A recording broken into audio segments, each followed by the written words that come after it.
Son nom vous dit forcément quelque chose, tout le monde le connaît sans vraiment connaître sa vie en détail. Ivan le Terrible, le premier tsar de Russie au XVIe siècle, est un des plus grands tyrans de l'histoire. Ivan le Terrible, c'est le nom de la pièce jouée lundi soir au théâtre du Fort-Antoine par le théâtre du Rugissant. Sortie en mai, après 3 ans de travail, cette création retrace l'ascension d'Ivan le Terrible, mais évoque également le tournage d'un film. En se renseignant sur Ivan le Terrible, on s'est rendu compte que c'était finalement que des histoires d'empoisonnement, de complot, et puis c'était un peu que ça, quoi, de la torture, du sang, de la violence.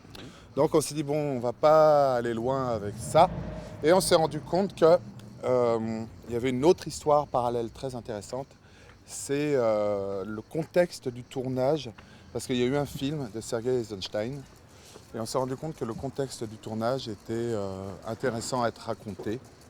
Parce que voilà, pour l'anecdote, c'est un film qui a été tourné, c'est une commande de Staline. C'est un tournage épique en pleine Deuxième Guerre mondiale où il y a des arrestations, où il y a des...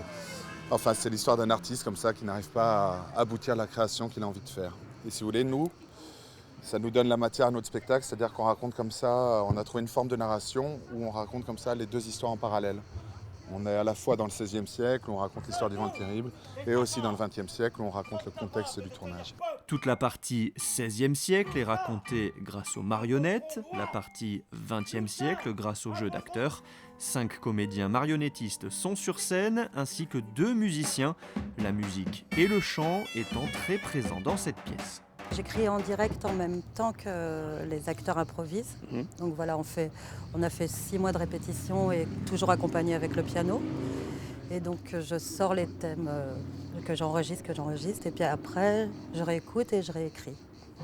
Voilà. Il y a beaucoup de chants, donc j'arrange pour les 7 voix, parce qu'on est 7 à chanter.